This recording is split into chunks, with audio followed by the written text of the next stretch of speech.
Hello dear साथियों, आप सभी का स्वागत है साइंस के प्रैक्टिस सेट 12 के अंदर। तो इस सेट के अंदर हमने जितने भी क्वेश्चन शामिल किए हैं वो एनसीईआरटी बेस्ड हैं और प्रीवियस ईयर क्वेश्चन जितने भी आ चुके हैं उन आधार पर इस प्रैक्टिस सेट को बनाया गया है। इसलिए इस वीडियो को पूरा वॉच करें और कंसेप्ट बेस हर चीज़ को आप जानें। तो स्टार्ट करते हैं हमारी आज की इस वीडियो को एक फर्स्ट क्वेश्चन के साथ कि जीवन का भौतिक आधार निम्न में से किससे कहा जाता है। जीवन का भौतिक आधार निम्न में से किससे कहा जाता है? कोशिका केंद्र को, जीव द्रव्य को, राइबोसोम को या गोल्जी बॉडी को? किससे कहा जाता है? तो इसका ऑप्शन होगा राइट ऑप्शन बी। इसे अपन क्या बोलते हैं? जीव द्रव्य को अपने बोलते हैं लिविंग मैटर बोलते हैं। जीव द्रव्य को क्या बोलते हैं? Living matter. ठीक है, और इसी पर क्या बोलते हैं? जीवन का भौतिक आधार भी कहा जाता है। कोशिका केंद्र का जो कोशिका केंद्र को अपने क्या बोलते हैं? इससे अपने बोलते हैं कोशिका का नियंत्रक बोलते हैं। राइबोसोम को प्रोटीन फैक्ट्री बोलते हैं। गोल्जी बॉडी एक अपना एसिड का क्या है? सेल का कोशिकांग होता है। सेल का एक कोशिकांग होता है। नेक्स्ट देखते हैं अब अपने ये नेक्स्ट क्वेश्चन आई गया कि कोशिका का नियंत्रक निम्न में से किससे कहा जाता है? कोशिका का नियंत्रक निम्न में से किससे कहा जाता है? कोशिका केंद्र को, जीव द्रव्य को या कोशिका द्रव्य को या कोशिका झिल्ली को?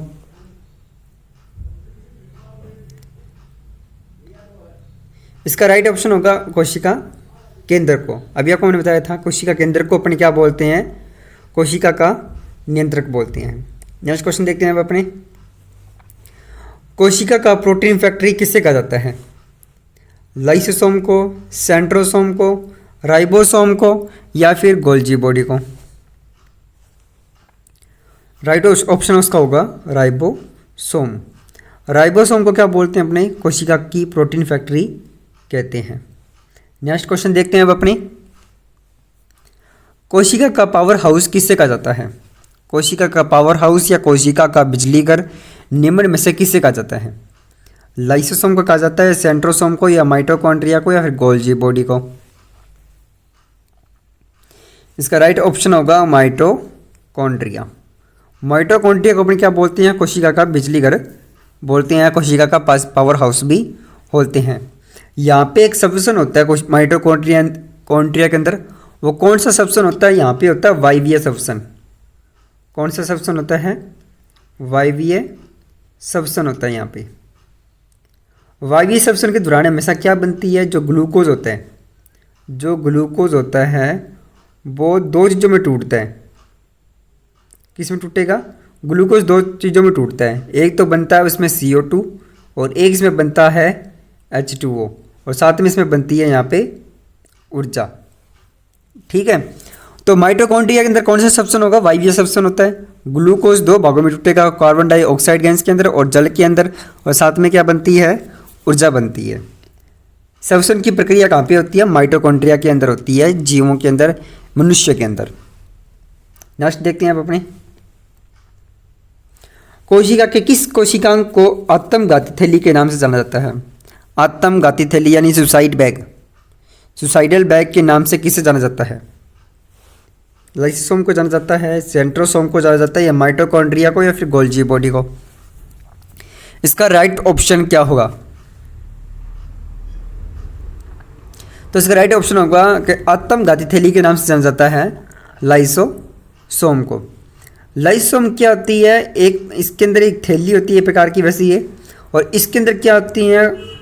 पाचक एंजाइम पाए जाते हैं। पाचक प्रबल एंजाइम, इसके अंदर क्या पाए जाते हैं? पाचक प्रबल एंजाइम पाए जाते हैं, जो क्या करते हैं? कोई भी जो बेकार सेल होती है ना उसको, जो या कोई सेल ऐसी है जो डैमेज हो चुकी है या कोई सेल खराब हो चुकी है, तो उसको संपूर्ण तरीके से क्या कर देती हैं? लाइसोसोम नष्ट कर देती हैं। ठीक है, इसलिए इसे अपने क्या बोलते हैं? लाइसोसोम को आत्मघाती थैली या सुसाइडल बैग के इसे अपने बोलते हैं। नेक्स्ट क्वेश्चन देखते हैं अपने पादपों में लचक में दृढ़ता प्रदान करने के लिए कौन सा उत्तक होता है? मृदुतक, स्थूल कोण उत्तक, दृढ़ोत्तक या इनमें से कोई नहीं। तो इसका राइट ऑप्शन होगा कि पादपों में जो लचक में दृढ़ता प्रदान करता है ना, वो कौन सा उत्तक होगा? वो होगा स्थूल कोण उत्तक। स्थूल कोण उत्तक। नेक्स्ट क्वेश्चन देखते हैं। सबसे अधिक विकसित पादपों का भाग है, सबसे अधिक विकसित का पादपों का भाग है, कौन सा भाग होगा? ब्रायोफाइटा, आवर्तविजी, अनाथवृत्ति या थैलेफाइटा? निम्न में से पादपों का सबसे अधिक विकसित भाग कौन सा है? तो इसका राइट ऑप्शन हो जाएगा option number B. Option B इसका राइट आंसर है। आवर्तबीजी क्या है? सबसे अधिक पादपों का विकसित भाग होता है। नेक्स्ट क्वेश्चन देखते हैं आप अपने। सबसे बढ़िया क्वेश्चन है, निम्न में से कौन सी ऐसी धातु है जो विद्युत की सर्वश्रेष्ठ चालक होती है? तांबा है, सोना है, चांदी है, एल्यूमिनियम? क्या होगा इसका राइट ऑप्शन?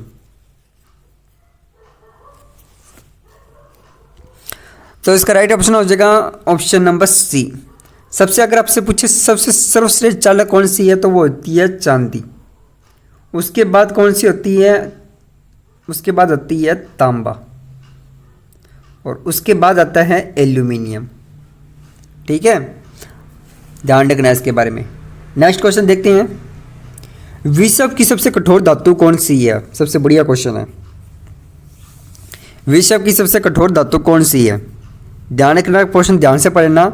मैंने यहाँ पे सबसे कठोर धातु पूछा है। लोहा है, ओस्मियम है, क्रोमियम है या फिर टंगस्टन है? तो इसका राइट ऑप्शन हो जाएगा डी, टंगस्टन। टंगस्टन जो है विश्व की सबसे कठोर धातु होती है, और टंगस्टन का सिंबल क्या होता है? वो होता है डब्ल्यू। ठीक है, नेक्स्ट देखते हैं। विश्व की सबसे भारी धातु कौन सी है? लोहा, ओस्मियम, क्रोमियम या फिर टंगस्टन? बताइए इसका राइट ऑप्शन क्या होगा? तो विश्व की सबसे भारी धातु जो होती है वो होती है ओस्मियम। क्या है? ओस्मियम विश्व की सबसे भारी धातु है, और इससे अपना इसका सिंबल क्या होता है? इसका सिंबल होता है OS। क्या होता है? OS इसका सिंबल होता है। सबसे भारी धातु ये है। नेक्स्ट क्वेश्चन देखते हैं। निम्न में से सबसे हल्की धातु कौन सी है? हीलियम है, पोटेशियम है, सोडियम है या फिर लिथियम है? ध्यान से सुन लेना क्वेश्चन को। मैंने इसमें यह नहीं पूछा कि सबसे हल्की नोबल गैस कौन सी है या सबसे हल्की गैस कौन सी है। इसमें क्वेश्चन पूछा गया है कि विश्व की सबसे हल्की धातु कौन सी है, आपको यह बताना है। तो इसका राइट ऑप्शन हो जाएगा ऑप्शन नंबर डी। ठीक है, लिथियम, सोडियम और पोटेशियम। पोटेशियम का सिंबल होता है के। पोटेशियम, ये सभी क्या होती है? धातु होती है। और जो लिथियम है वो इसका सिंबल होता है Li, और ये 3 नंबर पे आने वाला एक तत्व है। तो लिथियम सबसे क्या है? हल्की धातु है। नेक्स्ट क्वेश्चन देखते हैं। निम्न में से किस धातु में विद्युत की चालकता सबसे कम होती है? पहले तो आपको मैंने ये प्रश्न पूछा था कि सबसे सर्वश्रेष्ठ चालक कौन सा है विद्युत का। इस बार आपको ये बताना कि ऐसा कौन सी धातु है जिसमें चालकता बहुत ज़्यादा कम होती है। बताओ वो कौन सा धातु है? पारा है, लेड है, सीसा है या फिर ग्रेफाइट है? तो इसका राइट ऑप्शन हो जाएगा ऑप्शन नंबर सी।